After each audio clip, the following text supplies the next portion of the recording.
आप लोग इतिहास में कवर करवाने वाला मास्टर वीडियो है इतिहास का। देखिए इसमें आप लोग का डिटेल नहीं चलेगा, सिर्फ 1000 क्वेश्चन जो बहुत महत्वपूर्ण है और आए हैं 7 तारीख के एग्जाम में, जो 7 अगस्त को बिहार पुलिस का एग्जामिनेशन हुआ है उसमें ये सभी सवाल देखने को मिले हैं। इसलिए मैं आप लोग को सोच रहा हूँ कि आप लोग 28 तारीख या 25 या 21 जिनका भी एग्जामिनेशन है उन लोगों के लिए वीडियो बहुत ही महत्वपूर्ण साबित होगा। तो आप लोग को ये वीडियो देख कर जाना है। इतिहास आप लोग का 1000 सवाल में कवर हो जाएगा। इसमें जितने भी डिटेल आप लोग का जरूरी पड़ेगा मैं बताऊंगा, लेकिन ज़्यादा मैं क्वेश्चन कराने का प्रयास करूँगा क्योंकि ज़्यादा समय नहीं है आप लोग एग्जामिनेशन में, और अगर मैं पूरा डिटेल करूँगा तो वीडियो काफ़ी लंबा बन जाएगा। तो क्वेश्चन के फॉर्म में ही आप लोग रिवीजन करिएगा। चलिए टोटल 1000 सवाल है और इसमें आंसर आप लोग का नीचे दिख जाएगा, तो आप लोग थोड़ा मैनेज कीजिएगा और खुद से ही बनाने का प्रयास कीजिएगा। तो ये पहला नंबर आप लोग का चैप्टर है भौगोलिक खोज, जो कि 9th क्लास का इतिहास का पहला चैप्टर। इसमें एससीईआरटी बेस्ड पूरा क्वेश्चन दिया गया। वास्को डी गामा कहाँ का यात्री था? तो वास्को डी गामा पुर्तगाल का यात्री था। पुर्तगाल कब आया था भारत? 1498 में भारत आया था। कालीकट पहुंचा था, जमुरीन ने उसका स्वागत किया था। चलिए नेक्स्ट नंबर सवाल आप लोग के स्क्रीन के सामने। यूरोप वासियों ने दिशा सूचक यंत्र का प्रयोग किनसे सीखा था? तो यूरोप वासियों ने दिशा सूचक यंत्र का प्रयोग अरबों से सीखा था। ऑप्शन नंबर सी सही जवाब होगा, अरबों से सीखा था। इसका पीडीएफ आप लोगों को टेलीग्राम पे मिल जाएगा, तो टेलीग्राम चैनल प्लीज ज्वाइन कर लें। नेक्स्ट नंबर सवाल आप लोग स्क्रीन के सामने। देखिए मैं ऑप्शन आप लोग से आंसर छुपाने का प्रयास कर रहा हूँ क्योंकि आप लोग को याद हो सके। उत्तरम आंसा आंतरिक द्वीप यानी केप ऑफ गुड होप की खोज किसने की? अगर आप लोग आंसर दिख जाए तो आप लोग घबराइएगा नहीं, वो आप लोग को याद ही होगा। तो केप ऑफ गुड होप की खोज किसने की थी? तो डियाज बार्थोलोम्यू डियाज ने केप ऑफ गुड होप की खोज की थी। चलिए नेक्स्ट नंबर सवाल आप लोग कब की थी? तो आप लोग 1488 में किया गया था। ये पहला यूरोपीय था जिसने अफ्रीका के दक्षिण सिरे को पार किया, भारतीय महासागर तक पहुंचा था। इसी के बाद इसी के रास्ते होते हुए वास्को डी गामा आ गया। तो हम इसलिए जो काम कीजिए पूरा करिए, क्योंकि बार्थोलोम्यू डियाज भारतीय महासागर तक पहुंचा लेकिन भारत की खोज नहीं कर पाया। और के देखिए नेक्स्ट नंबर सवाल, अमेरिका की खोज किस वर्ष हुई थी? तो अमेरिका की खोज आप लोग का 1492 ईस्वी को हुई थी, यानी ऑप्शन नंबर बी आप लोग को ध्यान रखना, ऑप्शन नंबर बी को हुआ था। चलिए नेक्स्ट नंबर सवाल, कौन किया था? कोलंबस द्वारा खोज किया गया था। ये भी पूछा जा सकता है कि अमेरिका की खोज किसने की थी? तो कोलंबस ने। नेक्स्ट नंबर सवाल आप लोग के स्क्रीन के सामने है, कुस्तुनतुनिया का पतन किस वर्ष हुआ था? तो कुस्तुनतुनिया का पतन आप लोग का हुआ था 1453 में। 1453 ऑप्शन नंबर देखिएगा आप लोग, 1453 लिखा हुआ होगा। 1453 में हुआ था कुस्तुनतुनिया का पतन। नेक्स्ट नंबर सवाल आप लोग के स्क्रीन के साथ, अगर आप लोग पूरा डिटेल पढ़ना है तो लोग पीडीएफ से पढ़ सकते हैं। विश्व का चक्कर किस यात्री ने सर्वप्रथम लगाया था? तो विश्व का चक्कर सर्वप्रथम मैगलन द्वारा लगाया गया था। ऑप्शन नंबर ए सही जवाब होगा, मैगलन। चलिए नेक्स्ट नंबर सवाल आप लोग स्क्रीन के सामने है, किस पुर्तगाल यात्री ने विजयनगर साम्राज्य की समृद्धि एवं चीन के शासक कुबलय खां के दरबार में वैभव का वर्णन अपने यात्रा वृत्तांत में किया? तो दरबार के वैभव कौन थे? इसका नाम था option number A Marco Polo ने या ऐसा काम किया था। ऑप्शन नंबर ए सही जवाब है मार्को पोलो। ऐसे ही आप लोगों को सवाल क्वेश्चन में दिख जाएंगे एग्जामिनेशन में, तो आप लोगों को पूरा करके आना है। नेक्स्ट नंबर सवाल, किस घटना ने 1453 ईस्वी में यूरोप व्यापारियों के लिए कुस्तुनतुनिया के मार्ग से व्यापार करना असुरक्षित बना दिया था? तो तुर्की अधिपत्य का अगर तुर्की अधिपत्य का स्थापना हुआ था तो यूरोप व्यापारियों के लिए कुस्तुनतुनिया के मार्ग से व्यापार करना काफी असुरक्षित या दिक्कत करने का वही आप लोग समझ सकते हैं। नेक्स्ट नंबर सवाल आप लोग के स्क्रीन के सामने, यूरोप वासियों ने अक्षांश का पता लगाने के लिए किस यंत्र का निर्माण किया था? तो इसको एस्ट्रोलोब कहते हैं। Option number B. Option number देखिए, सुन के आप लोग को ज्यादा याद होता है तो वीडियो पूरा देखिए और अपने दोस्तों तक जरूर शेयर करें तो आप लोग को काम देगा। तो option number B. Next number सवाल स्क्रीन में, पुर्तगालियों ने एक नई किस्म के हल्के और तेज चाल से चलने वाले कौन से जहाज बनाए थे? तो कैरावल नाम था उसका, जो पुर्तगालियों ने तेज चलने वाले जहाज को बनाया था। ध्यान रखिएगा, तेज चलने वाले कैरावल था। कौन बनाया था? पुर्तगालियों ने। नेक्स्ट नंबर सवाल स्क्रीन के सामने, वास्को डी गामा जब केप ऑफ गुड होप होते हुए भारत के मालाबार तट पर पहुंचा तो वहाँ किस स्थानीय शासक द्वारा उसका स्वागत किया गया था? तो जमुरीन द्वारा उसका स्वागत किया गया था। और अब्दुल मजीद था जो व्यापारी था, उसको वो साउथ अफ्रीका में मिला था। ये बात भी आप लोग मिलेगा। एक कौन था? तो एक व्यापारी था अब्दुल मजीद। सबसे पहले वास्को डी गामा का मुलाकात अब्दुल मजीद से ही हुआ। नेक्स्ट नंबर सर, भारत आया था कब आया था? तो आप लोग को ध्यान रखना है 1458 किसे मिला था? जमुरीन में। कहाँ मिला था? केरल के कालीकट में मिला था। जो इंपॉर्टेंट रहेगा मैं आप लोगों को बताता हुआ चलूंगा। व्यापारी अब्दुल मजीद की भेंट वास्को डी गामा से कहाँ हुई थी, जिसके सहयोग से उसे भारत आने का सीधा मार्ग मिल गया था? तो उसको दक्षिण अफ्रीका देखिए बताया था, उसका भेंट हुआ था कहाँ पे? दक्षिण अफ्रीका, साउथ अफ्रीका में अब्दुल मजीद का। नेक्स्ट नंबर सवाल आप लोग के स्क्रीन के सामने है, वास्को डी गामा द्वारा भारत से लाए गए वस्तुओं को लगभग कितने गुना मुनाफे पर यूरोपीय बाजारों में बेचा जाता था? तो आप लोग को ये सवाल आता होगा, इस सॉल्यूशन पे भी दिए गए हैं। तो ये सवाल आप लोग को 60 गुना अधिक फायदा कमाता था वास्को डी गामा। यहाँ से सवाल अगर पूछे कि वास्को डी गामा दूसरी बार भारत कब आया था? 1502 को दूसरी बार भारत आया था वास्को डी गामा। ये पूछा जा सकता है आप लोग को एग्जामिनेशन। नेक्स्ट नंबर सवाल यहाँ आप लोग को मिलान करने वाला है कि किसकी खोज किसके द्वारा किया गया था। चलिए मैं आप लोग को मिलान करके बता देता हूँ। पहला आप लोग अमेरिका की खोज किसके द्वारा किया गया था? तो अमेरिका की खोज आप लोग कोलंबस के द्वारा किया गया था। अमेरिका की खोज कोलंबस। ऑस्ट्रेलिया की खोज कैप्टन कुक द्वारा, और न्यूजीलैंड बोले तो भी कैप्टन कुक, दोनों याद रखना, ऑस्ट्रेलिया न्यूजीलैंड दोनों कैप्टन कुक। और पुर्तगाल के राजकुमार थे हेनरी द नेविगेटर। तो ध्यान रखना कि पहले याद रखिए अमेरिका की खोज कोलंबस, ऑस्ट्रेलिया की खोज कैप्टन कुक, न्यूजीलैंड की खोज कैप्टन कुक और पुर्तगाल के राजकुमार हेनरी द नेविगेटर। बच गया आप लोग का न्यू फाउंड लैंड के द्वीपों का पता लगाया था किसने, तो उसका नाम था सर जॉन सेबास्टिन कैबोट। ध्यान रखना, ऐसे मिलान कर लीजिए, आप लोग इसका स्क्रीनशॉट ले लीजिए जिससे आप लोग एग्जाम के 1-2 दिन पहले रिवीजन कर सके। ध्यान रखिए कि अमेरिका की खोज किसने की थी, तो बात कोलंबस ने, और ऑस्ट्रेलिया की खोज कैप्टन कुक। और हेनरी द नेविगेटर कौन था, तो हेनरी द नेविगेटर पूछे, हेनरी द नेविगेटर आप लोग का था पुर्तगाल के राजकुमार। चलिए ऑप्शन नंबर सी इसका सही जवाब होगा। अमेरिका का नाम किस स्पेन नाविक के नाम पर पड़ा था, ये सवाल भी पूछा जाता है, जिसका सही जवाब है अमेरिगो वेस्पुची। अमेरिगो वेस्पुची के नाम पे पड़ा था अमेरिका का नाम।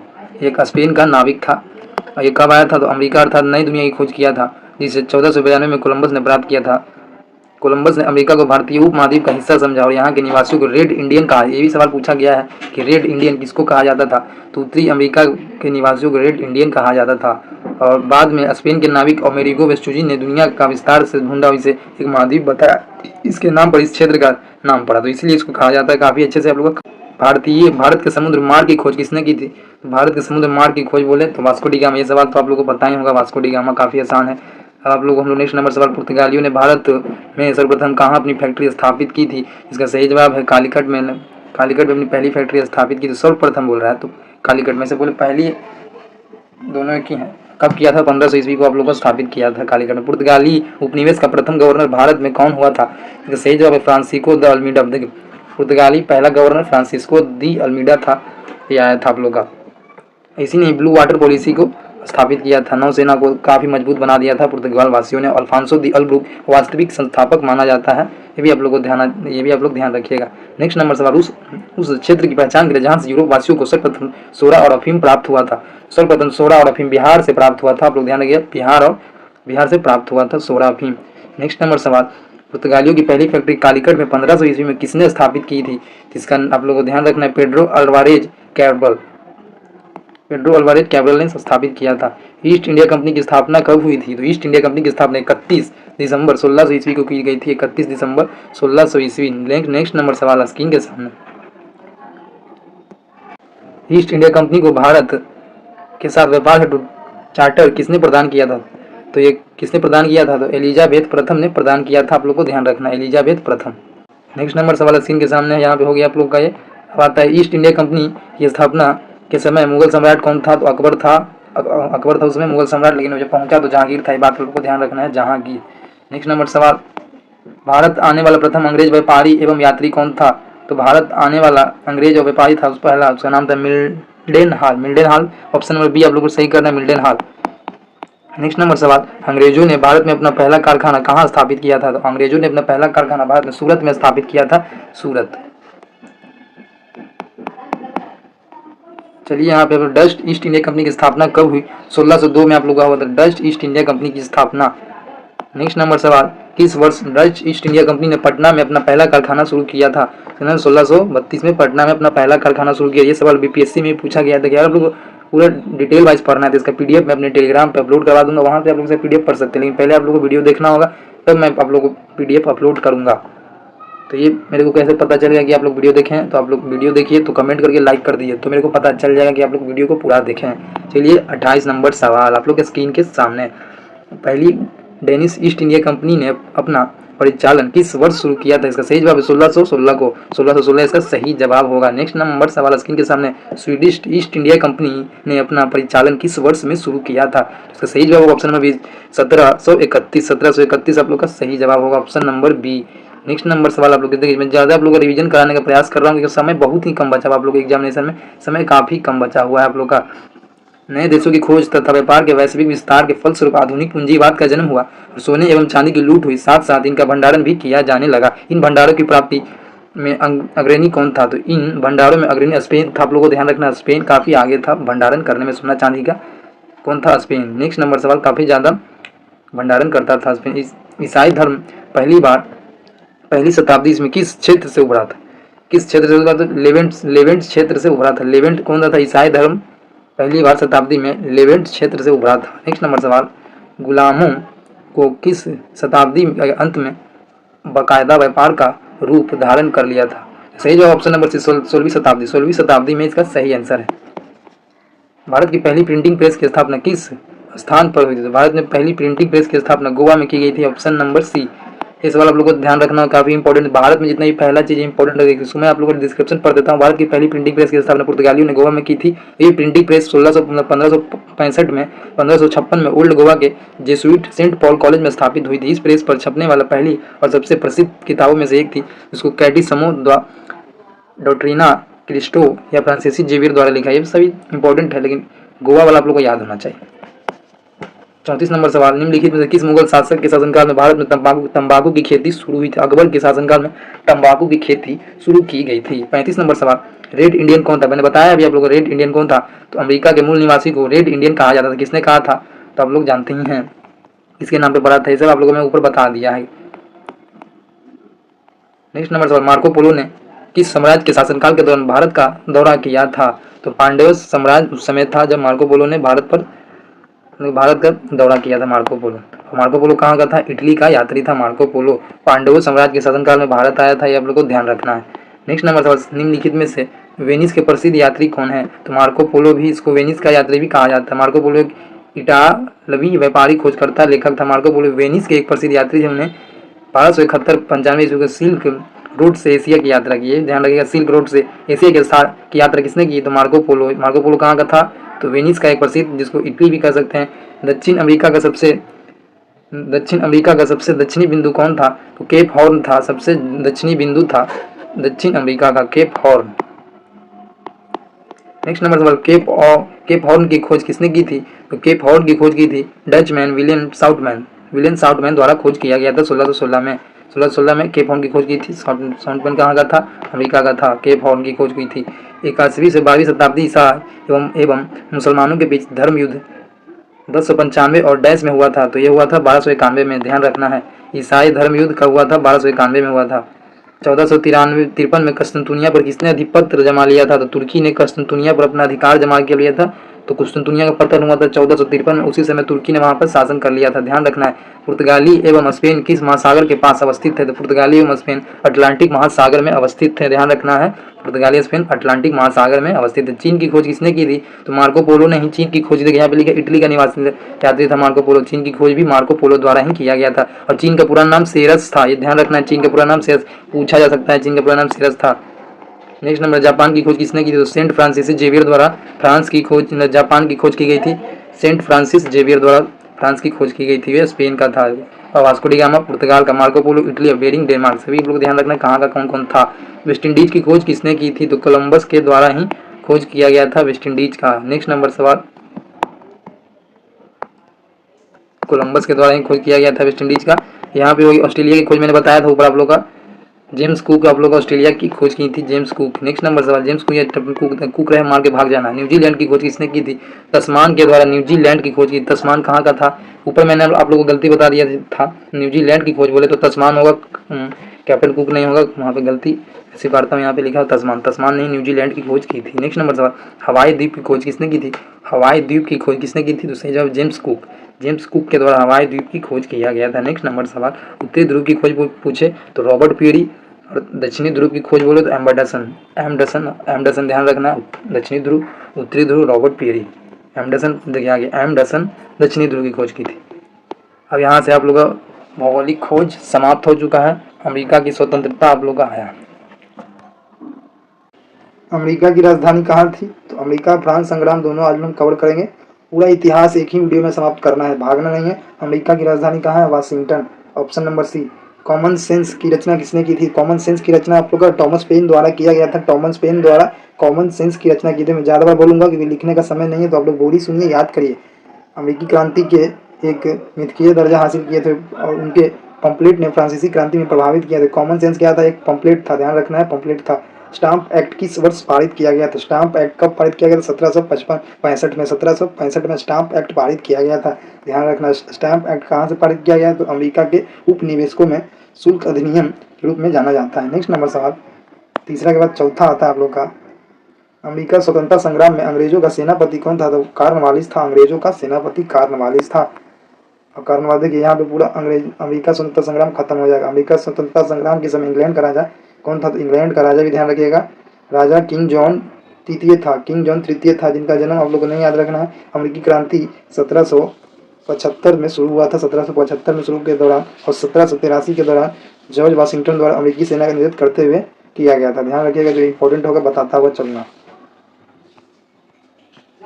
अमेरिका में संविधान कब लागू हुआ था? तो मैंने बताया था 1789। देखिए 1789 में अमेरिका में संविधान लागू हुआ था। अमेरिका में संविधान लागू हुआ था 1789। विश्व में प्रथम लिखित संविधान किस देश में लागू हुआ था? अमेरिका में लागू हुआ था। विश्व में प्रथम लिखित संविधान किस देश में लागू हुआ था? तो फ्रांस, अमेरिका में लागू हुआ था। अमेरिका में, ध्यान रखना, अमेरिका में लागू हुआ था। जल्दी जल्दी में कराने के बाद पूछे कि सबसे बड़ा लिखित संविधान किसका है? तो भारत का सबसे बड़ा लिखित संविधान है, सबसे पहले अमेरिका में हुआ था। सभी क्वेश्चन पूछे जा सकते हैं एग्जामिनेशन में, जो कि इंपॉर्टेंट है। किस संधि के द्वारा अमेरिकी स्वतंत्रता संग्राम को मान्यता मिली थी? तो पेरिस के संधि के द्वारा अमेरिकी स्वतंत्रता संग्राम को मान्यता मिली थी। और 4 जुलाई 1776 को United kingdom of great Britain ने अपनी स्वतंत्रता प्राप्ति की घोषणा की थी। कौन? इसने घोषणा की थी 1776 में। और पूर्णतः कब आजाद हुआ था? तो पेरिस के संधि के द्वारा 1783 में पूर्णतः आजादी मिली थी। नेक्स्ट नंबर सवाल, अमेरिका स्वतंत्रता में अमेरिका का सेनापति कौन था? तो अभी वाशिंगटन थे सेनापति था अमेरिका का। और इंग्लैंड का कौन था? कॉर्नवालिस था। अमेरिका की प्रथम राष्ट्रपति बोले तो जॉर्ज वाशिंगटन थे अमेरिका के प्रथम राष्ट्रपति। सप्तवर्षीय युद्ध किन दो देशों के बीच हुआ था? तो सप्तवर्षीय युद्ध बोले तो ब्रिटेन और फ्रांस के बीच हुआ था। कब से कब तक हुआ था? तो 1756 से 1763 तक लड़ा गया था। ये युद्ध एक वैश्विक संघर्ष था, जिसमें यूरोपीय और उपनिवेश ताकतें शामिल थे। ध्यान रखना है। अगर पूछे कि इस युद्ध में किसकी हार हुई थी? तो फ्रांसीसियों की हार हुई थी। अमेरिकी और इंग्लैंड की भौगोलिक दूरी के कारण व्यवहारिक रूप से ब्रिटिश सरकार ने अपने उपनिवेशों पर किस वजह से प्रभावशाली नियंत्रण बनाए रखने में कठिनाई महसूस की गई? तो यातायात संचारों का अभाव, नहीं, भौगोलिक दूरी था इसलिए। ऑप्शन नंबर ए इसका सही जवाब। दोनों देखिए क्या दिया गया, तो यातायात और संचार साधनों का अभाव था, इसलिए ब्रिटिश सरकार ने अमेरिका में अपने उपनिवेश को अच्छे तरीके से नहीं संभाल पाया। ध्यान रखिएगा, यातायात और संचार साधनों का अभाव। नेक्स्ट नंबर सवाल, अमेरिका स्वतंत्रता संग्राम के लिए निम्नलिखित में से कौन सा कारण महत्वपूर्ण था? कौन सा कारण महत्वपूर्ण था? तो कारण देखना, इसका कारण महत्वपूर्ण था। ऑप्शन नंबर बी सही जवाब होगा। अमेरिका समाज में धार्मिक और सामाजिक समस्या था, इसलिए। नेक्स्ट नंबर सवाल, अमेरिका की समाज में प्यूरिटन और प्रो स्टेट समुदाय के बीच धार्मिक और सामाजिक असमरसता था, जिसे स्वतंत्रता संग्राम के लिए एक मजबूत आधार प्रदान किया। सभी सवाल आप लोग को याद रखना है। जो क्वेश्चन है वो काफी इंपॉर्टेंट है। सप्तवर्षीय युद्ध में फ्रांस की पराजय के बाद उपनिवेशवासी इंग्लैंड की स्थिति कैसी थी? तो इंग्लैंड की स्थिति, उनकी स्थिति बदली, लेकिन रक्षा की जिम्मेदारी भी बढ़ गई। ऑप्शन नंबर बी देखिए, स्थिति बदली लेकिन रक्षा की जिम्मेदारी भी बढ़ गई। सप्तवर्षीय युद्ध का मुख्य कारण क्या था? सामरिक और राजनीतिक उतार चढ़ाव सप्तवर्षीय युद्ध का कारण था। किसके बीच हुआ था? तो इंग्लैंड और फ्रांस के बीच में हुआ था। फ्रांस की पराजय ने अमेरिका वासियों की स्वतंत्रता की इच्छा को भड़काया। यह कथन किसका है? तो प्रो पोलार्ड का था। प्रो पोलार्ड का यह कथन था। नेक्स्ट नंबर सवाल स्क्रीन के सामने है। 1765 में स्टाम्प एक्ट किसने पारित किया था? तो जॉर्ज ग्रेनविल द्वारा स्टाम्प एक्ट को पारित किया गया था। ये ब्रिटेन के प्रधानमंत्री जॉर्ज ग्रेनविल ने स्टाम्प एक्ट को पारित किया था। नेक्स्ट नंबर सवाल, स्टाम्प एक्ट के तहत क्या लगाया अनिवार्य था? तो क्या लगाना अनिवार्य था? तो 20 शिलिंग का स्टाम्प लगाना अनिवार्य था। 1767 ईस्वी में ब्रिटिश संसद ने निम्नलिखित में से किस वस्तु पर कर नहीं लगाया था? तो अफीम पर कर नहीं लगाया था।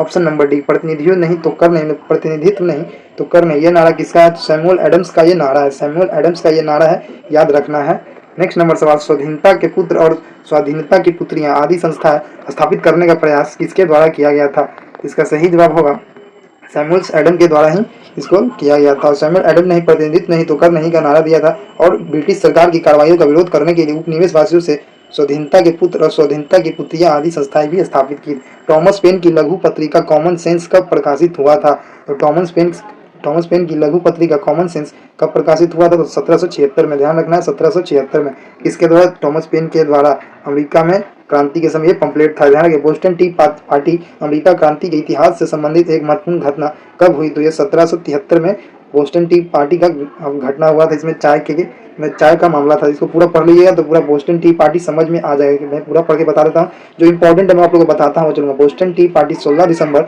1773 याद रखिएगा, यह आएगा। इस घटना में अमेरिका उपनिवेशवासियों ने ब्रिटिश सरकार द्वारा लगाए गए चाय कर के विरोध स्वरूप बोस्टन हार्बर में चाय की पेटियां को फेंक दिया। यह घटना अमेरिका स्वतंत्रता संग्राम की शुरुआत के रूप में देखी जाती है। पूछा जाए अमेरिका स्वतंत्रता संग्राम की तत्कालीन कारण क्या था, तो बोस्टन टी पार्टी कब हुआ था, 1773 में। ध्यान रखना है।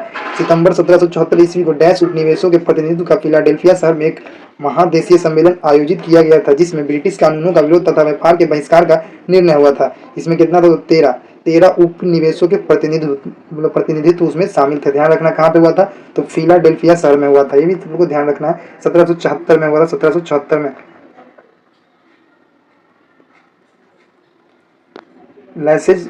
लैसेज फेयर, जिसको मुक्त व्यापार भी कहा जाता है, किसका सिद्धांत था? ये तो एडम स्मिथ का सिद्धांत था, जिसको कहा जाता है लैसेज फेयर यानी मुक्त व्यापार। Option number A. Next number सवाल, आयरलैंड की संसद को लगभग स्वतंत्र स्थान कब प्राप्त हुआ था? 1742। ध्यान रखिए 1742। कैथोलिक आयरिश लोगों को कब मताधिकार मिला था? 1793। नेक्स्ट नंबर, आयरिश संसद वेस्टमिंस्टर संसद से कब जुड़ा था?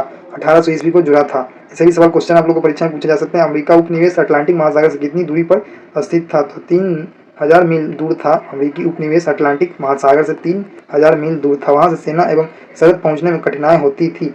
दूसरी ओर अमेरिका की भौगोलिक स्थिति से भी अंग्रेज सैनिक परिचित नहीं थे। ये ध्यान रखना है। अमेरिका में 13 उपनिवेशों में कौन शामिल नहीं था? तो कैनेडी आइलैंड शामिल नहीं था, बाकी ये तीनों शामिल थे। देखिए 13 उपनिवेशों का नाम आप लोग को ध्यान रखना है। सभी आप लोग यहाँ दिया गया, आप लोग देख लीजिएगा। जॉर्जिया, दक्षिणी कैरोलिना, उत्तरी कैरोलिना, वर्जीनिया, मेरीलैंड, डेवलियर, सभी आप लोग को देख कर जाना है। पीडीएफ में दे दूंगा टेलीग्राम पे, वहाँ से इसको आप लोग रिवीजन करके जाना है दोबारा एग्जामिनेशन से पहले जब जाए। शक्ति के पृथक्करण सिद्धांत किससे प्रेरित करने वाले व्यक्ति के विचारों पर आधारित है? तो मोंटेस्क्यू द्वारा लिखा गया शक्ति के पृथक्करण का सिद्धांत, लॉ ऑफ स्पिरिट इसको कहा जाता है। नेक्स्ट, सेनापति लफायते कहाँ का रहने वाला था? तो लफायते फ्रांस का रहने वाला था। फ्रांसीसी नौसेना की सहायता से जॉर्ज वाशिंगटन ने, सभी आप लोग को ध्यान होगा। धर्मनिरपेक्ष राज्य की स्थापना सर्वप्रथम कहाँ हुई? तो अमेरिका में ही हुई थी। सर्वप्रथम धर्मनिरपेक्ष राज्य की स्थापना, धर्मनिरपेक्ष राज्य अमेरिका किस महाद्वीप में है? उत्तरी अमेरिका महाद्वीप में है। अमेरिका खोज किया था, सभी को मैंने ऊपर आप लोगों को बता दिया। अमेरिका स्वतंत्रता संग्राम के दौरान प्रथम महाद्वीपीय सम्मेलन का आयोजन कहाँ किया गया था? तो फिलाडेल्फिया में किया गया था। प्रथम महाद्वीपीय सम्मेलन आयोजन फिलाडेल्फिया में। 13 उपनिवेशों ने भाग लिया था। मैंने बताया ना अभी आप लोगों को, 13 उपनिवेशों ने भाग लिया था। प्रतिनिधित्व के बिना कराधान नहीं का नारा पहली बार अमेरिकी क्रांति के दौरान कहाँ उठाया गया था? तो मैसाचुसेट्स विधानसभा में। मैसाचुसेट्स विधानसभा। अमेरिकी गृह युद्ध कमांडर इन चीफ ऑफ कॉमनडेफेट तनाव कौन था? तो रॉबर्ट ईली था। ध्यान रखना है, रॉबर्ट ईली। फ्रीडम टेल एक 2.5 मील लंबा मार्ग है जो अमेरिकी क्रांति में समृद्ध अंतर्दृष्टि प्रदान करता है। किस अमेरिकी शहर में आपको यह प्रसिद्ध और ऐतिहासिक ट्रेल मिलेगा? तो ये बोस्टन में मिलेगा। इसी को बोस्टन टी पार्टी कहा जाता है, सभी आप लोगों को मालूम होगा। अमेरिका स्वतंत्रता की घोषणा का मसौदा किसने तैयार किया था? अमेरिकी स्वतंत्रता की घोषणा का मसौदा बोले किसने तैयार किया था? तो थॉमस जेफरसन ने इसको तैयार किया था। 1776 में तैयार किया था। अमेरिका की स्वतंत्रता की बुनियाद रखी थी इसी ने। जॉर्ज वाशिंगटन को अमेरिकी सेनाओं का चीफ ऑफ कमांडर बनाया गया था। कब बनाया गया था? इसका सही जवाब है ऑप्शन नंबर, देखिए 1775 में दूसरी महाद्वीपीय कांग्रेस में इसको बनाया गया था। वर्ष डैश को इंग्लैंड ने अमेरिका स्वतंत्रता को मान्यता दी थी। तो मान्यता दी थी 1776 ईस्वी में इंग्लैंड ने अमेरिका स्वतंत्रता को मान्यता प्रदान की थी। 76, ध्यान रखना 76। 4 जुलाई 1776 में अमेरिकी के इतिहास की एक महत्वपूर्ण तिथि क्यों है? कि इसी दिन अमेरिका की स्वतंत्रता की घोषणा हुई थी। ध्यान रखना है 4 जुलाई 1776। अमेरिका स्वतंत्रता क्रांति के बारे में कौन सा कथन सही नहीं है? इसमें कौन सा कथन सही नहीं है? जो पहले कथन सही है उसको आप लोग देख लीजिए। तो क्रांति 7 वर्ष के युद्ध में इंग्लैंड के हस्तक्षेप का प्रत्यक्ष परिणाम था और ब्रिटिश संसद में अमेरिकियों का कोई प्रतिनिधित्व नहीं था। ऑप्शन नंबर सी इसका सही जवाब है। किसने कहा था कि कहीं का भी अन्याय हर जगह के अन्याय के लिए खतरा है? तो 40 नंबर सवाल हम लोग पहुंच गए अमेरिका क्रांति के। देखिए आज हम लोग 500 सवाल कर लेंगे। 500 सवाल के बाद आप लोग जो 500 सवाल बचेगा उसको पार्ट 2 में हम लोग डिस्कस करेंगे। तो 40वां नंबर सवाल, अमेरिका स्वतंत्रता मान्यता कब प्राप्त किया गया था? अमेरिका स्वतंत्रता को कब मान्यता मिला था? तो 1776, 4 जुलाई 1776। आप लोग को ध्यान, 4 जुलाई को ही अमेरिका को स्वतंत्रता संग्राम मिला था। यहाँ है 4 जुलाई 1776 को अमेरिका के इतिहास की एक महत्वपूर्ण तिथि क्यों है?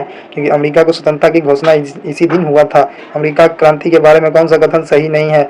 इसमें जो कथन सही नहीं है वो है सभी 13 उपनिवेशों से न्यूयॉर्क में स्टाम्प अधिनियम कांग्रेस में भाग लिया था, ये सही नहीं है। नेक्स्ट नंबर सवाल स्क्रीन के सामने है, किसने कहा था कि कहीं का भी अन्याय हर जगह के न्याय के लिए खतरा है? ये मार्टिन लूथर किंग ने कहा था, Martin Luther king. Option number D सही जवाब, मार्टिन लूथर किंग। किस अमेरिकी राष्ट्रपति को अमेरिका राष्ट्र का पिता माना जाता है? सही जवाब, जॉर्ज वाशिंगटन को माना जाता है। स्वाधीनता के पुत्र पुत्रियां के नामक संस्था स्थापित किसके द्वारा किया गया था? तो अमेरिकी स्वतंत्रता संग्राम के दौरान इसका किया गया था। नेविगेशन एक्ट कब पास हुआ था? तो 1661 में नेविगेशन एक्ट पास हुआ था। 1661 ईस्वी को नेविगेशन एक्ट पास हुआ था। नई दुनिया किस देश को कहा जाता है? तो नई दुनिया अमेरिका को कहा जाता है। मैं जल्दी जल्दी करा रहा हूँ कि 1000 सवाल है। फ्रांस की क्रांति किस वर्ष में हुई थी? तो फ्रांस की क्रांति 1789 यानी 1789 में हुई थी फ्रांस क्रांति। हम लोग फ्रांस के बारे में आ जाएंगे। बेस्टिल का पतन कब हुआ था? तो बेस्टिल का पतन 14 जुलाई 1789 को हुआ था। बेस्टिल का पतन, बेस्टिल के बारे में आप लोग को थोड़ा पढ़ लेना। देखिए बेस्टिल का पतन 14 जुलाई 1789 को हुआ था। यह घटना फ्रांस की क्रांति की शुरुआत की मानी जाती है। बेस्टिल पेरिस में स्थित एक किला और जेल था जिसे क्रांतिकारियों ने नागरिक स्वतंत्रता की मांग की और सम्राट लुई 16वें के खिलाफ अपने विरोध का प्रतीक मानते हुए कब्जा कर लिया, और यह दिन फ्रांस में राष्ट्रीय दिवस के रूप में मनाया जाता है। ये सब आप लोगों को जरूरी था इसलिए मैंने बता दिया। प्रथम स्टेट में कौन आते थे? तो प्रथम स्टेट में पादरी लोग आते थे, और इसमें 3 स्टेट था। पहला में पादरी, दूसरे में कुलीन, और तीसरे में जितने भी अन्य लोग वो लोग आते थे। लेकिन दूसरी स्टेट में कौन आता था? दूसरी स्टेट में कुलीन के लोग आते थे। यहाँ पे आप लोगों को मिल जाएगा, पहला में पादरी, प्रथम में पादरी, द्वितीय में कुलीन, और तृतीय में आप लोग बड़े व्यापारी, व्यवसाय, शिक्षित वर्ग, किसान, शिल्पी, छोटे किसान, सभी लोग तृतीय में आते थे। सबसे ज्यादा जो था वो तृतीय स्टेट में ही के लोग सबसे ज्यादा रहते थे, लेकिन राज करते थे प्रथम स्टेट के लोग, पहले और दूसरे। देखिए वोल्टेयर क्या था? तो वोल्टेयर एक लेखक था, इसलिए आप लोग को वोल्टेयर के बारे में पूछे तो लेखक था। रूसो किस सिद्धांत का समर्थक था? तो रूसो जनता की इच्छा। नेक्स्ट नंबर सवाल, मोंटेस्क्यू ने कौन सी पुस्तक लिखी है? तो विधि की आत्मा, स्पिरिट ऑफ लॉस पुस्तक इसी की लिखी हुई है। और Capital Das Capital Karl Marx के द्वारा लिखा गया। फ्रांस की क्रांति के समय वहां का राजा कौन था? तो लुई 16वां था। फ्रांस के राजा का फ्रांस की क्रांति के समय वहां का राजा था लुई 16वां। फ्रांस में स्वतंत्रता दिवस कब मनाया जाता है? देखिए लुई 16वां के बारे में, लुई 16वां था वहां का राजा था। फ्रांस में स्वतंत्रता दिवस कब मनाया गया था? तो 14 जुलाई को मनाया जाता था फ्रांस में स्वतंत्रता दिवस। फ्रांस की क्रांति का निम्नलिखित में से कौन सा आर्थिक कारण होता था? तो आर्थिक कारण होता था चाय का व्यापार, वहां का आर्थिक कारण था। नेक्स्ट नंबर सवाल, फ्रांस की क्रांति के प्रारंभिक उत्तरदायी कारण में से कौन सा सबसे महत्वपूर्ण था? तो आर्थिक संकट और राष्ट्रीय खजाने की खोखली। नेक्स्ट नंबर, राजा लुई 16वें की पत्नी का क्या नाम था? तो क्या नाम था? ऑप्शन नंबर बी, उसका नाम था मैरी एंटोनेट। मैरी एंटोनेट था लुई 16वीं की पत्नी का नाम। फ्रांस में विशेष रूप से लुई 16वें के शासनकाल में एक संस्था थी जिसे पर्लमा कहा जाता था। यह संस्था किसके लिए प्रसिद्ध थी? तो पर्लमा संस्था राजनीतिक और सामाजिक सुधार के लिए, राजनीतिक सुधार और सभी था। पर्लमा राजनीतिक सुधार। फ्रांस की क्रांति का सबसे महत्वपूर्ण नारा कौन सा था जिससे मध्यम वर्ग से प्रारंभ किया गया? स्वतंत्रता, समानता और बंधुत्व। ये सवाल काफी इंपॉर्टेंट है। फ्रांस की क्रांति के समय ये नारा दिया गया था, स्वतंत्रता, समानता, बंधुत्व। फ्रांस के हर 5, देखिए ये सवाल पूछता है लिबर्टी, इक्विटी और फ्रेटर्निटी पूछे। फ्रांस की क्रांति मार के तुरंत आगे बढ़ी है। फ्रांस में हर 5 या 6 वर्ष के बाद सरकार द्वारा कर वसूलने का ठेका दिए जाने वाले पूंजीपतियों को क्या कहा जाता था? टैक्स फार्मर कहा जाता था। Tax farmer, option number B. Next number, France में किसानों को किस प्रकार का भूमि कर चुकाना पड़ता था? अगर भूमि कर बोले तो टैल से याद रखिए आप लोग, टैल्स कहाँ लगाते हैं? भूमि में, तो भूमि कर टैले है। नेक्स्ट नंबर सवाल, किसानों को भूमि कर टैले के अलावा किस धार्मिक कर को भी चर्च को देना पड़ता था? तो टीथे बोले तो धार्मिक कर। निम्नलिखित में से कौन सा व्यक्तिगत एवं धार्मिक कारण फ्रांसीसी क्रांति के लिए उत्तरदायी था? तो उपयुक्त में से सभी, भाषण, लेखन और विचार की स्वतंत्रता का अभाव और धार्मिक स्वतंत्रता का अभाव, बिना अभियोग के व्यक्तियों को गिरफ्तार करना, ये सभी कारण थे। नेक्स्ट नंबर सवाल, निम्नलिखित में से कौन सा कथन फ्रांसीसी क्रांति के बारे में सही है? कौन सा कथन सही है इसमें से? तो यह क्रांति मुख्यतः शिक्षित वर्ग द्वारा प्रेरित थी जिसमें तत्कालीन राजनीतिक, सामाजिक, आर्थिक और धार्मिक दोषों को सभी इसमें दिया गया है। धार्मिक दोषों को भी इसमें शामिल किया गया था और इसमें शिक्षित वर्ग से के द्वारा इसको शुरू किया गया था, प्रेरित था। धार्मिक दोषों को भी उजागर किया था, धार्मिक दोष, आर्थिक दोष, सामाजिक, राजनीतिक सभी दोष थे, इसलिए ज़्यादा दोष रहेगा तो वहाँ पे हो ही जाएगा। मॉन्टेस्क्यू ने अपनी पुस्तक विधि की आत्मा में सरकार के किन 3 अंगों का उल्लेख किया है? तो कार्यपालिका, न्यायपालिका और विधायिका, तीनों का उल्लेख किया है, ध्यान रखिएगा, ये सवाल पूछे जा सकते हैं एग्जामिनेशन में। इंग्लैंड की गौरवपूर्ण क्रांति किस वर्ष हुआ था? तो इंग्लैंड की क्रांति बोले तो 1688 में इंग्लैंड की क्रांति हुआ था। 14 जुलाई 1789 को फ्रांसीसी क्रांति ने किस राज्य कारागृह को घेर लिया? देखिए 14 जुलाई को हुआ था फ्रांसीसी क्रांति, जो 1789 में हुआ था, किसको घेर लिया था? तो बेस्टिल को घेर लिया था। मैंने बताया था ऊपर, बेस्टिल पे जाके उन लोगों असेंबली बना दिया था, तो बेस्टिल पे जाके घेर लिया था। फ्रांस में 14 जुलाई को किस रूप में मनाया जाता है? तो बेस्टिल दिवस के रूप में मनाया जाता है और स्वतंत्रता दिवस भी मनाया जाता है। बेस्टिल दिवस, स्वतंत्रता दिवस। 27 अगस्त 1789 को फ्रांस में क्या स्वीकृति हुई? क्या स्वीकृति हुई? तो ये मानव और नागरिकों के अधिकार को स्वीकार करना है। मिराओ की मृत्यु के पश्चात देश में कौन सी घटना हुई? तो हिंसात्मक विद्रोह की शुरुआत हुई। मिराओ की मृत्यु के बाद कौन सी घटना हुई? तो मिराओ की मृत्यु के बाद हिंसात्मक विद्रोह हुआ। मृत्यु के बाद अप्रैल 1792 में नेशनल असेंबली ने किस देश के विरुद्ध युद्ध की घोषणा की? तो ऑस्ट्रिया के विरुद्ध घोषणा की। नेशनल असेंबली ने ऑस्ट्रेलिया के विरुद्ध युद्ध की घोषणा की, जो कि फ्रांस की राजनीतिक स्थिति में उस समय आए बदलाव का कारण था। ऑस्ट्रिया के विरुद्ध घोषणा की 1792 में। 1792 में नव निर्वाचित असेंबली को कौन सा नाम दिया गया था? तो कन्वेंशन नाम दिया गया था।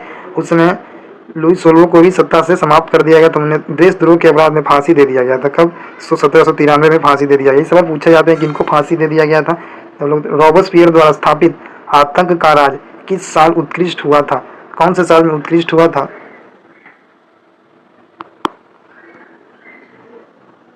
रॉबस्पियर के द्वारा कब हुआ था? 1793, जब लुई सोल्वे नहीं रहे, तो उसके बाद रॉबस्पियर का कार्यकाल आया। इसको आतंक का राज कहा जाता था। 1793। नेपोलियन संहिता के संदर्भ में कौन सा कथन गलत है? तो नेपोलियन संहिता के संबंध में इसे 1945 में अधिनियमित किया गया था, ये गलत है। जो सही आप लोग देखिए, इसमें जन पर आधारित विशेषताओं को समाप्त कर दिया गया। ये फ्रांस के बाहर ज़्यादातर असफल रहा। अब ये पूछे कि आप लोगों को नेपोलियन कोड कब आया था? तो 1804 में नेपोलियन कोड लाया गया था नेपोलियन के द्वारा। नेपोलियन कोड कब मैंने बता दिया, 1804। टाइल किस प्रकार का कर था? टाइल एक प्रकार का प्रत्यक्ष कर था, जो कि भूमि के द्वारा लिया जाता था फ्रांसीसी क्रांति में। किस घटना ने फ्रांस में दास प्रथा के उन्मूलन की दिशा में कदम रखा? तो 1848 में अंतिम रूप से फ्रांसीसी उपनिवेशों के दास प्रथा का उन्मूलन हुआ। जितना ज़्यादा जल्दी मैं क्वेश्चन खत्म करा दूंगा आप लोग, उतना ज़्यादा अच्छा रहेगा।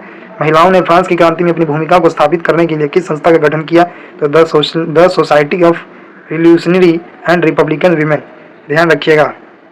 सन 1832 में इंग्लैंड में पारित संसदीय सुधार अधिनियम के अंतर्गत क्या किया गया था? सही जवाब है, राजा के पदाधिकारों को कम किया गया और संसद के अधिकारों को विस्तारित किया गया। संसद होना बहुत जरूरी है आप लोग को। समाजवादी भावना का उदय 18वीं शताब्दी में किस क्रांति के फलस्वरूप हुआ? तो औद्योगिक क्रांति के फलस्वरूप समाजवादी भावनाओं का उदय हुआ। कार्ल मार्क्स का जन्म कहाँ हुआ था? तो कार्ल मार्क्स का जन्म जर्मनी के ट्रियर नगर में। कार्ल मार्क्स का जन्म पूछे तो जर्मनी में ट्रियर में हुआ था। ट्रियर नगर एक आप लोग का जगह है जहाँ जर्मनी में, वहीं पे कार्ल मार्क्स का जन्म। कार्ल मार्क्स ने दास कैपिटल पुस्तक लिखे हैं। कार्ल मार्क्स के पिता का नाम क्या था? उनका पेशा क्या था? तो कार्ल मार्क्स के पिता का नाम था हेनरी मार्क्स एवं ये प्रसिद्ध वकील थे। नेक्स्ट नंबर, कार्ल मार्क्स और फ्रेडरिक एंगल्स ने 1848 ईस्वी में किसे साम्यवादी घोषणा पत्र के साथ प्रकाशित किया, जिसे आधुनिक समाजवाद का जनक कहा गया? तो the Communist Manifesto, option number B. Karl Marx ने किस वर्ष दास कैपिटल नामक पुस्तक की रचना की? तो दास कैपिटल लिखे थे 1867 में दास कैपिटल लिखा गया था। प्रथम अंतर्राष्ट्रीय संघ की स्थापना, प्रथम उद्देश्य क्या था? तो मजदूरी और श्रमिकों के हित में संगठन। पेरिस में हुई सम्मेलन की संगठन की स्थापना में द्वितीय अंतर्राष्ट्रीय संगठन। नेक्स्ट नंबर सवाल, 1 मई 1923 में पहली बार किस शहर में मजदूर दिवस मनाया गया? तो चेन्नई में मनाया गया था। किस देश में बोल्शेविक क्रांति हुई थी? तो बोल्शेविक क्रांति रूस में हुई थी। ये सवाल पूछा गया 7 अगस्त के एग्जामिनेशन में, कब हुई थी बोल्शेविक क्रांति? तो 1917 में बोल्शेविक क्रांति हुई थी। 1917 से पूर्व रूस में कौन सा राजवंश शासन कर रहा था? तो सही जवाब है रोम। तो रूस में 1917 से पूर्व कौन शासन कर रहा था? तो रोम में। जिसे ध्यान रखिएगा, ऑप्शन था। नेक्स्ट नंबर है 1861 में जॉन अलेक्जेंडर द्वितीय द्वारा क्या समाप्त कर दिया गया था? तो कृषि दक्षता को समाप्त कर दिया गया था। 1873 में किसने रूसी राजतंत्र के खिलाफ विद्रोह किया? उसके बाद क्या हुआ? तो पोलो। उसके बाद क्या हुआ? पोलो। किस यूरोप शक्तियों के बीच क्रीमियम क्रीमियन युद्ध मुख्य रूप से लड़ा गया था? तो रूसी के खिलाफ ऑटोमन्स, ब्रिटिश और फ्रेंच। क्रीमिया का युद्ध किसके बीच लड़ा गया था? तो ये ऑप्शन नंबर ए हो जाएगा। 1853 से 56 के बीच किसके बीच लड़ा गया था? तो ये आप लोग ध्यान रखिएगा कि क्रीमिया का युद्ध 1853 में मार्च से 1856 तक चला। ये सैन्य युद्ध था जिसने रूस ने फ्रांस और ब्रिटिश साम्राज्य, तुर्की साम्राज्य और सर्दिनिया के साथ संगठन खो दिया था। संगठन यानी गठबंधन खो दिया था। 1904 से 5 के रूस जापान युद्ध ने किस देश में पहली बार क्रांति को जन्म दिया था? तो रूस में पहली बार क्रांति को जन्म दिया था। नेक्स्ट नंबर सवाल, 1905 में किस युद्ध में जापान ने पराजय झेली और इसके परिणाम स्वरूप क्रांति की घटना हुई? तो इसका सही जवाब है ऑप्शन नंबर ए, रूस जापान युद्ध। रूस जापान युद्ध कब हुआ था? 1905 में। जनवरी, पुराने कैलेंडर में 9 जनवरी 1905 को खूनी रविवार, जिसको लाल रविवार के नाम से जाना जाता है, यह किस देश में हुआ था? तो रूस में हुआ था। सेंट पीटर्सबर्ग के प्रांतीय महासागर के लोगों ने सरकार के खिलाफ प्रदर्शन किया था। नेक्स्ट नंबर, बोल्शेविक क्रांति की घटना कब हुई? ये सवाल पूछा जा चुका है। 1917 में बोल्शेविक क्रांति की घटना हुई थी, ध्यान रखना है। बोल्शेविक क्रांति को किसने प्रेरणा मिली थी? तो मार्क्सवाद से प्रेरणा मिली थी बोल्शेविक क्रांति को। 100 नंबर क्वेश्चन हम लोग पार कर चुके हैं। रूस में कृषि दास प्रथा का अंत कब हुआ था? 1861 में दास प्रथा का अंत हुआ था। कार्ल मार्क्स का जन्म कहाँ हुआ था? जर्मनी में कार्ल मार्क्स का जन्म हुआ था। साम्यवाद शासन का पहला प्रयोग कहाँ हुआ था? तो साम्यवाद शासन का पहला प्रयोग रूस में हुआ था, जिसको यूएसएसआर कहते हैं, यानी यूएसएसआर के नाम से भी जाना जाता है रूस को। वार एंड पीस पुस्तक के लेखक कौन है? टॉल्स्टॉय द्वारा लिखा गया वार एंड पीस। बोल्शेविक क्रांति कब हुआ था? तो नवंबर 1917 में बोल्शेविक क्रांति हुआ था, क्योंकि ये रूसी कैलेंडर के अनुसार अक्टूबर में घटित हुई थी। इस घटना के दौरान बोल्शेविक क्रांति ने रूस के सत्ता पर कब्जा कर लिया और लेनिन के नेतृत्व में समाजवादी शासन की स्थापना है। बोलेगा किसके शासनकाल में, किसके नेतृत्व में समाजवादी शासन की स्थापना हुई? तो मैंने बता दिया, लाल सेना का गठन किसने किया था? तो लाल सेना का गठन किया था ट्रॉट्स्की। ध्यान रखिएगा, लाल सेना का गठन किसने किया था? तो ट्रॉट्स्की ने किया था। बस आप लोग का अंग्रेजी फ्रांस की क्रांति खत्म होने वाली है, रूस की क्रांति भी खत्म होने वाली है। लेनिन की मृत्यु कब हुई थी? तो लेनिन की मृत्यु आप लोग 1924 में हुई थी, लेनिन की मृत्यु। ये रूसी क्रांति के प्रमुख नेता हैं, सोवियत संघ के सबसे पहले भी प्रमुख थे। इनकी मृत्यु के बाद स्टालिन ने सोवियत संघ की सत्ता को मजबूत किया और लेनिन की नीतियों का अनुसरण किया। ब्रेस्ट-लिटोव्स्क की संधि किस देशों के बीच हुई? तो रूस और इटली के बीच हुई। तो यहाँ से आप लोग का एक चैप्टर समाप्त हो गया। हम लोग दूसरे नंबर चैप्टर की ओर आती हैं, नाजीवाद और प्रथम युद्ध और द्वितीय विश्व युद्ध। इसको भी हम लोग को कवर करना है। तो ये तो हम लोग 2 चैप्टर को कंप्लीट कर दिए हैं। 2 चैप्टर में हम लोग कौन कौन कंप्लीट हुआ है? पहला चैप्टर हम लोग का भौगोलिक खोज कंप्लीट हो चुका है। अमेरिका और फ्रांस की क्रांति कंप्लीट हो चुका है, यानी 24 नंबर पेज तक हम लोग कवर कर चुके हैं जल्दी में। अब लोग का बचा है नाजीवाद, विश्व युद्ध, प्रथम और द्वितीय विश्व युद्ध। ये सभी मैं आगे के वीडियो में करा दूंगा। जिनका भी एग्जामिनेशन बहुत जल्दी है वो लोग इस वीडियो को जल्दी कवर करें। मैं अच्छे से अरेंज वे में इसको कवर करते हुए आप लोगों को चलूँगा। तो ये पार्ट 1 था, पार्ट 2 बहुत जल्द मैं अपलोड करने वाला हूँ। तो चलिए मिलते हैं अगले वीडियो में। जिनको PDF चाहिए वो मेरे को कमेंट करें। चलिए मिलते हैं अगले वीडियो में।